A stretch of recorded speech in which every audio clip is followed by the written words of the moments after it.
Funding for this program was provided by Friends, the Iowa Public Television Foundation. Generations of families and friends who feel passionate about the programs they watch on Iowa Public Television. On Saturday, May 12, 2012, Rwandan President Paul Kagame presented the William Penn University commencement address and also received an honorary doctorate of humane letters. The university has had an ongoing student exchange program with Rwanda and has hosted officials from that country since 2007. Rwanda is viewed by international experts as an African success story, largely because of Kagame's leadership. He took office and ended a brutal decades-long genocide, and supporters say has brought stability and growth to the country. His visit to Iowa took place against a backdrop of protest. Representatives of the Rwanda National Congress and the FFDR, Foundation for Freedom and Democracy in Rwanda, political opponents of Kagame, demonstrated their opposition to the awarding of the Humane Letters doctorate. Because we do believe he really doesn't deserve it. The protesters claim opposition party members, journalists, and the poor are imprisoned and killed by police, and that Parliament has no real power to oppose the president. They also hold President Kagame responsible for war crimes.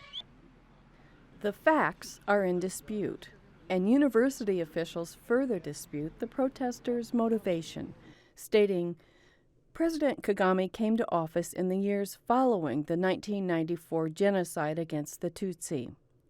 Studies show that often a conflict-generated diaspora engage in political activities against the homeland government as a way of continuing the civil war on a virtual level. Here now is President Paul Kagame's 2012 commencement address at William Penn University in Oskaloosa.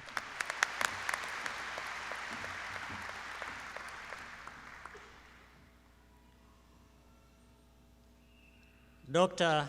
Anne Fields, President of William Penn University, Mr. Jerry Ellis, Chairman of the Board of William Penn University,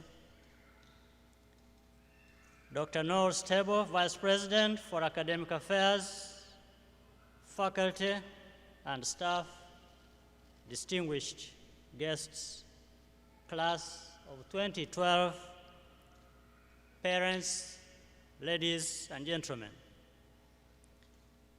Thank you, Dr. Fields, for your kind introduction and for the honor of this degree you have just conferred on me. I accept it with deep appreciation, knowing that in actual fact, it is a recognition of the collective efforts of Rwandans to work for a better and brighter future.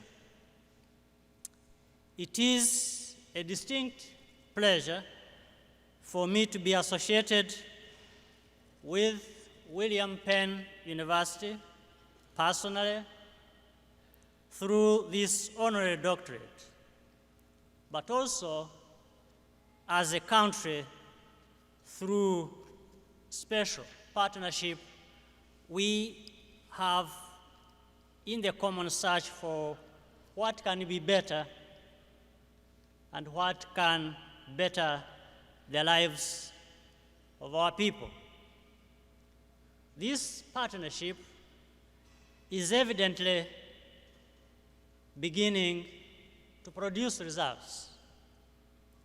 Today, we mark another milestone in this relationship, with Rwandan students being part of this graduating class. We are proud of them and this university, and hope to have many more coming here. They did not only find an education here, but also a home away from home. I would like to thank Mr. Steve Noah and Joe Krukam also for providing the Rwandan students the comfort and warmth of home and family. We value the partnership with this university and with other learning institutions and with nations because we recognize that the future of humankind is best guaranteed by collaboration in learning, research, and joint approaches to issues of our time. I'm also happy to say that Rwanda shares the principles and values on which this university was founded and that continue to shape it. Equal access to quality education without discrimination. Whenever people decide to live the best life they can and better the lives of others as well, one will find some common characteristics: vision, determination, and resilience. I believe this ethos is what inspires the William Penn University community. And it is what should keep the ties between this institution and my country, Rwanda, even stronger for years to come. Many of you know that Rwanda's history has been a challenging one. And in describing our nation's recovery, reconciliation, and socio-economic progress, the word miracle is sometimes used. Well, certainly there has been rapid change, but not in the mystical sense that most may think. There has been no magic formula to fix the daunting challenges we face.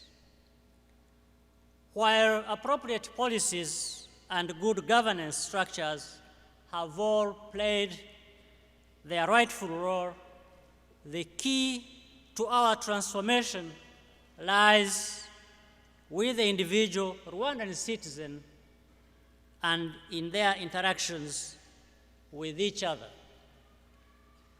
in their capacity to find common ground and a common cause and purpose, to come together in pursuit of peace and national prosperity. There has not been a Rwandan miracle as such, but millions of them. In every language, there are words that are not easily translated.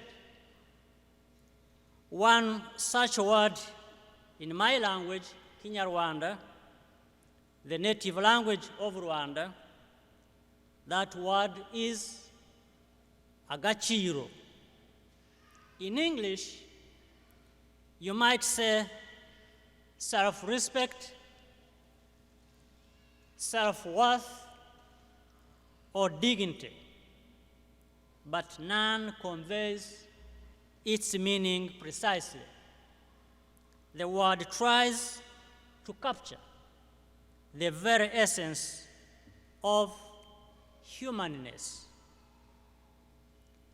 Agaciro has been and continues to be the indispensable ingredient of Rwanda's transformation. To truly grasp the meaning of Agaciro, it helps to contemplate the consequence of its absence. After all, this is what made our history so tragic. The genocide in Rwanda in 18 years ago had its origins in decades of bad governance, combining internal and external factors, hateful ideologies, and impunity. For that to have happened to the unbelievable degree that it did, people had to have surrendered the last shred of their dignity, because to truly value one's own life means valuing the lives of others. As a people, Rwandans have since sought to rebuild a sense of individual as well as collective worth. As a government, we have pursued policies of economic growth, not for its own sake, but because expanding the horizons of opportunity for our citizens will lay the groundwork on an equitable basis for prosperity and peace. Our work in tackling corruption has earned respect from around the world, but that is not why we took such steps. We did so because there is no dignity in paying a corrupt official to get your goods to the market, your children to school or hospital, or for the guarantee of temporary safety. Our national mission is towards self-reliance, but it does not come from some kind of reflexive nationalism. It is simply the recognition that there is no self-respect in depending on the permanent generosity of others. Rwandans of our generation are more optimistic about their country than any before them. They are full of hope, full of pride, and this is because they have grown up in a society that has restored the enduring spirit of Agaciro. Madam President, class of 2012, distinguished ladies and gentlemen, these lessons we have learned along the way in Rwanda may have some relevance for you, class of 2012. Today marks the culmination of much preparation and hard work, and you stand here to celebrate your achievements, realized dreams, and the promise of a better tomorrow. Congratulations. Indeed, this is the end of one phase of your education, but also the beginning of a whole new different one. You will now get the opportunity to apply what you have learned to real life situation, moving beyond theories and debates to action that can make a difference in your own life and for those around you. You are graduating as leaders of this century, possessing the idealism that has driven leaders over the centuries, but also tempered by the realities of the world we live in, and above all, equipped with the knowledge and skills to deal with its problems and challenges. And how you deal with them and transform the environments in which you will be working shall be the test of true leadership. Your formal education has given you a valuable skill set to succeed in the world, but it will be the values you uphold and the high standards that you set that will distinguish you as the leaders our communities need today. It is these values that will help you deal with the inequalities that exist in the world, to know that what is taken for granted in one place is not the same in another. And so the goal will be to reduce disparities and increase opportunities and create societies where everyone can realize their potential. Every generation has its unique challenges and opportunities, but also its specific mission. In your generation, technology and globalization have created borderless, fast-paced, and interdependent world. In this environment, no single individual, however talented, no one nation, however powerful, can live in isolation or think that they do not need the other. It means we must collaborate in dealing with humanity's challenges, whether they are about international security, economic difficulties, climate change, energy, education, and healthcare or food for the world's increasing population. I am confident, though, that the networks for such collaboration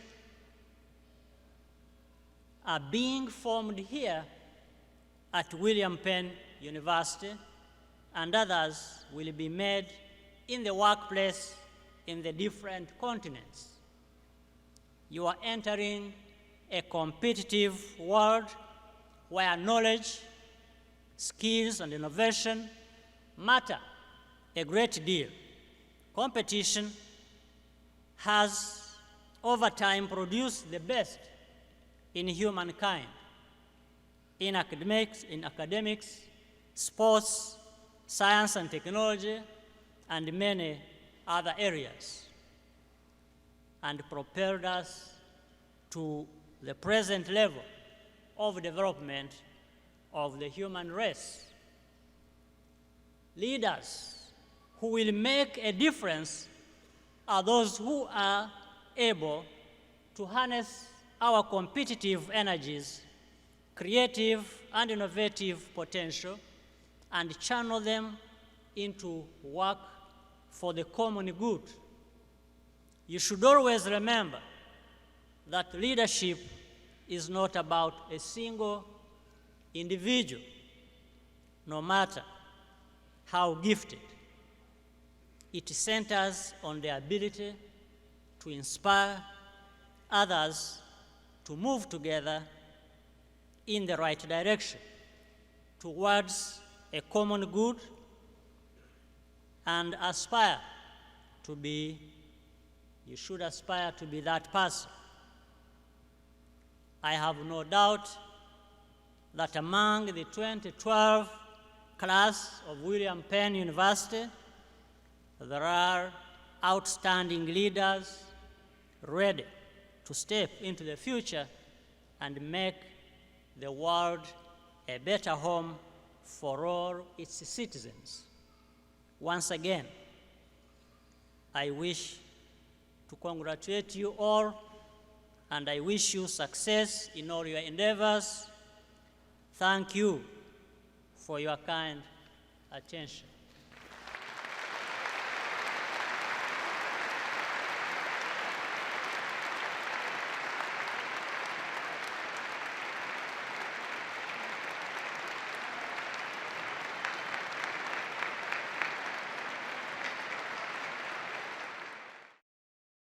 Funding for this program was provided by Friends, the Iowa Public Television Foundation. Generations of families and friends who feel passionate about the programs they watch on Iowa Public Television.